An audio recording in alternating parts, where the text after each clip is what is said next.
তৃণমূল কি জানিয়েই দিল যে তাপস রায় বিজেপিতেই যোগদান করছেন?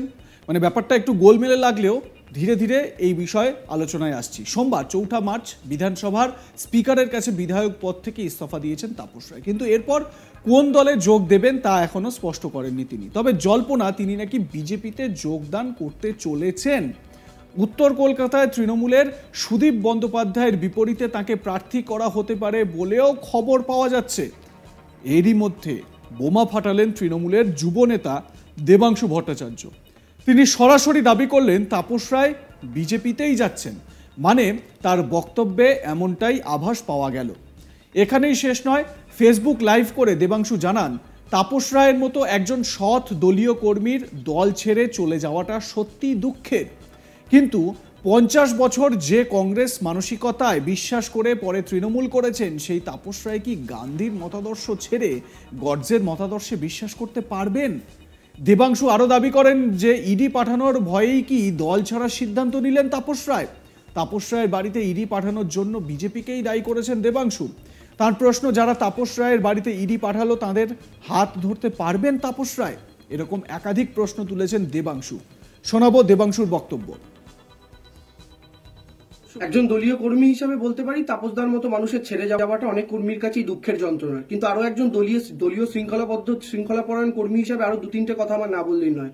প্রথম কথা, একজন মানুষ যিনি এত বছর ধরে কংগ্রেসি ভাবধারায় দল করেছেন, কংগ্রেসি ভাবধারায় দল করার পর তৃণমূল কংগ্রেসে এসছেন, যার সাথে তৃণমূল কংগ্রেসের খুব একটা আইডিওলজিক্যাল ডিফারেন্স আছে বলে আমরা মনে করি না, সেই রকম একজন মানুষ তিনি কি করে ভারতীয় জনতা পার্টির মতো দলে যেতে পারেন? 50 বছর আমি যে আইডিওলজির সঙ্গে এক ঘরে থাকলাম, আমার হঠাৎ করে সেই 50 বছরের আদর্শ কি করে চেঞ্জ হয়ে হঠাৎ গান্ধীর আদর্শ থেকে আমি হুট করে আমি চোখের নিমেষে কি করে গডসের আদর্শে অনুপ্রাণিত হতে পারি? এই জিনিসটা কিন্তু আমরা মনে হয় কোনোভাবে সহজবোধ্য বাংলা তৃণমূল কংগ্রেস কর্মীদের কাছে হচ্ছে না।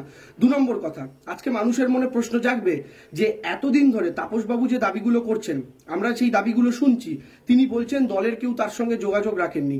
এখন আমাদের বক্তব্য হচ্ছে দলের কেউ যদি তার সঙ্গে যোগাযোগ না রেখে থাকেন এবং সন্দেশখালী যদি তার কাছে ইস্যু হয়ে যায়, সন্দেশখালীর ইস্যু ঘটেছে ফেব্রুয়ারি মাসের ফার্স্ট উইকে, সেই জায়গা থেকে শুরু করে আজকে মার্চ মাসের ফার্স্ট উইকে একটা মাস সময় লাগলো কেন?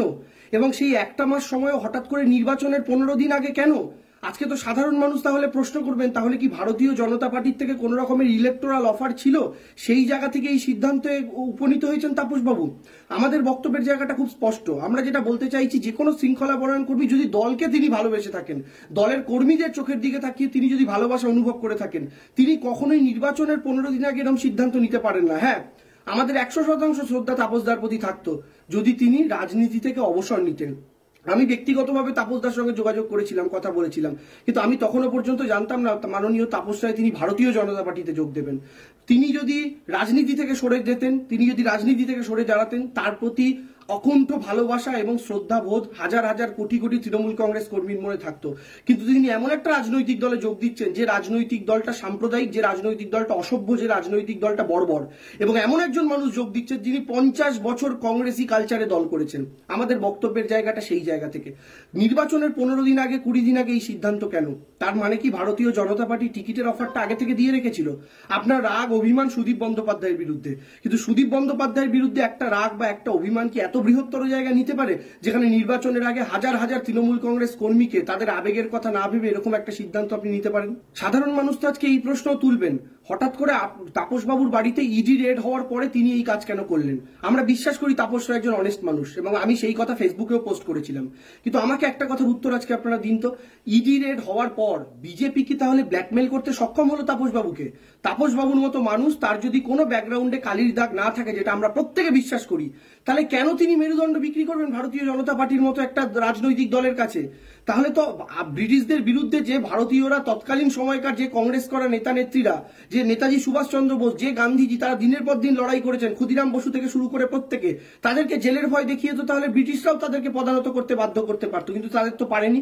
আজকের দিনে দাঁড়িয়ে তাপসদার মতো সৎ মানুষেরা যদি একটা ইডি রেট দেখে এতটা ভয় পেয়ে যান, এবং যে রাজনৈতিক দল আপনার বাড়িতে ইডি রেট করালো সেই রাজনৈতিক দলেরই আপনি হাত ধরতে চাইছেন, আপনি যতই বলুন আপনার দলের কেউ না কেউ এই কাজ করিয়েছে, আমি মেনে নিলাম আপনার কথা, যদি এই কথা সত্যিও হয়, তাহলে আমার প্রশ্ন, ইডি রেটটা কি বিজেপির অনুমোদন ছাড়া হয়েছে? যতই তার মানে কি তৃণমূল কংগ্রেসের কিছু নেতার ক্ষমতা বিজেপির নেতাদের চাইতে বেশি? এটা তো সম্ভব নয়। তাহলে সেই নেতারাই চাইলে তাদের নিজেদের ওপরে ইডি সিবিআই রেড বন্ধ করাতে পারতেন না? আমাদের খুব সহজ প্রশ্ন, যে যদি আমাদের কোন নেতার কথাতেও আপনার কথা সত্যি হয় যে ইডি রেড করেছে আপনার বাড়িতে, তাহলে আমাদের এই প্রশ্নটার উত্তর দিন, সেই ইডি রেড কি ভারতীয় জনতা পার্টির নেতাদের অনুমোদন ছাড়া হয়েছে? ভারতীয় জনতা পার্টির নেতারা তো জানেন তাপসবাবু কতটা সৎ চরিত্রের মানুষ, তারপরেও তারা এই অনুমোদনটা দিলেন কি করে? আর যে দল এই অনুমোদন দেন, আপনি সেই দলেরই আঁচল ধরতে উঠে পড়ে লাগছেন। আপনি পারবেন মাথায় গেরুয়া তিলক পরে জয় শ্রীরাম স্লোগান দিতে? আপনি পারবেন বজরং দলের অস্ত্র পূজনের মিছিলে ঝনঝন করে অস্ত্র নিয়ে হাঁটতে? আপনি পারবেন তাপসবাবু মমতা বন্দ্যোপাধ্যায়কে ব্যক্তিগত আক্রমণ করতে শুভেন্দু বাবুদের মতো? সত্যি আমাদের ভেবে খারাপ লাগছে, সত্যি আমাদের। সোমবারই বিধানসভায় গিয়ে ইস্তফা দেন তাপস রায়। এরপর তিনি জানান তিনি ইস্তফা দিয়েছেন তৃণমূল থেকে। তার মনে হয়েছে এই দলে তাকে আর প্রয়োজন নেই। তাপস রায় ইস্তফা দেওয়ার পর কি বলেছেন শোনাবো। আমি ইস্তফা দিলাম ইদানিং কালে আমার মনে হচ্ছিল না যে আমার কোনো প্রয়োজন আছে এই দলে। প্লাস যে সিচুয়েশন অ্যারাইজ আউট অফ প্রতিদিন যে দুর্নীতি দুর্নীতি দুর্নীতি কোনো একটি শব্দ বিধানসভার ভেতরে বাইরে বা যেখানে সেখানে দুটো মিছিলের সামনে পড়েছিলাম গাড়ি নিয়ে, সেখানে সেই পরিস্থিতি আমাকে বড় নাড়া দিয়েছে। তারপরে সন্দেশখালীর ঘটনা এই সমস্ত রয়েছে, এগুলো আমাকে দীর্ঘদিন ধরে নাড়া দিয়েছে। আর আমার বাড়িতে 12ই জানুয়ারি দলের লোকজন তারা একটি ইডিকে পাঠিয়ে দিয়েছিলেন এবং আজকে 52 দিন, সেটা এই 52 দিনের মধ্যে দল আমার পাশে দাঁড়ায়নি, কেউ আসেনি।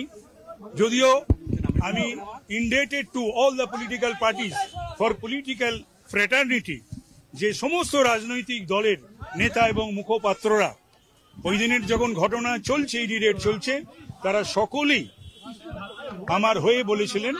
কিন্তু আমার দলের তরফ থেকে আমি জানি না কোন অজানা রিজন যে কেউই, ইনক্লুডিং আমার পুরনো দলের সুপ্রিমো অনারেবল সিএম, আজ 52 দিন পর্যন্ত তিনি একটা ডেকে নাও আমাকে ফোন করা বা আমার মিসেস বা মেয়েকে কনসোল করা, ওরা তো ট্রমাটাইজড হয়েছিল। তো সুতরাং এই সব মিলিয়ে আমি মনে করলাম যে আমার আর যাই হোক, যে তৃণমূল কংগ্রেস আমার জন্যে নয়, এখানে আমার থাকা উচিত নয়। আর যেখানেই ডিগ করছে সেখানেই দুর্নীতি, যেখানেই ডিগ করছে সেখানেই দুর্নীতি। আর এখানে ভালো মানুষ অনেকেই রয়েছে, কিছু কৃতজ্ঞ।